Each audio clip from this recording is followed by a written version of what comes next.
The first form of true entertainment that historians can pinpoint dates back to Greeks and Romans. Both societies attempted to create theater performances that the people could relate to, while still learning from it. This form of art continued through the medieval times, as well as through the industrial era, where motion pictures began. Performances moved into the streets when a man named Christian Huygens created what British people gave name to as the magic lantern. His creation was what we know today as a slide projector. It was portable, which allowed for its spread from France in the late 1700s to later spread into Europe, especially in England.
It had the ability to achieve simple animation by moving and merging images.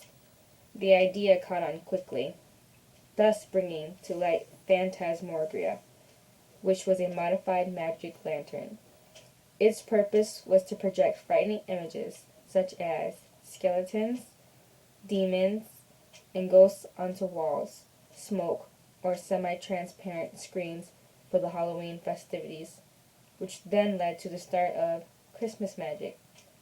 Like phantasmagora, Christmas magic was created as a festivity during a holiday. These festivities moved society forward on what interested people through entertainment. In the late 1800s, proto-movies began to make fame, starting out with simple cartoons without sound, then adapted to cartoons with sound and more than one action. Proto-movies lasted a century, then evolved to motion picture.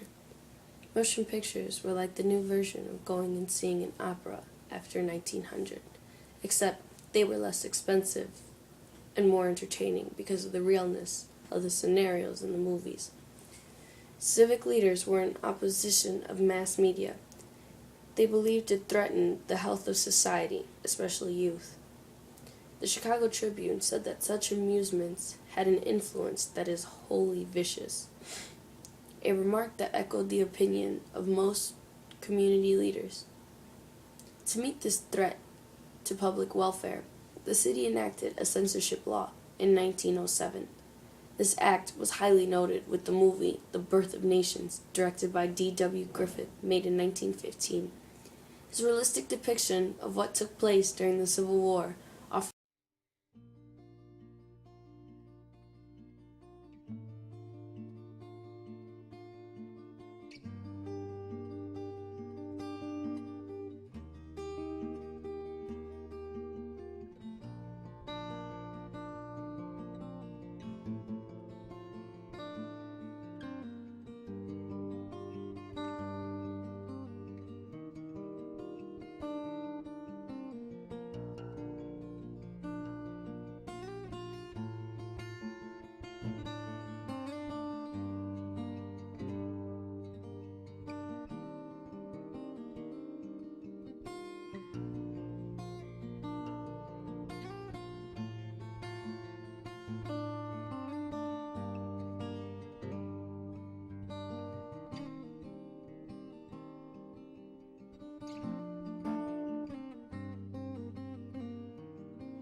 Civic leaders suggested censoring movies as a result of more and more scandalous things being made. From September 1918 through May 1919, the Chicago Motion Pictures Commission, CMPC, heard testimony from a variety of people associated with this medium, from exhibitors and producers to reviewers and censors.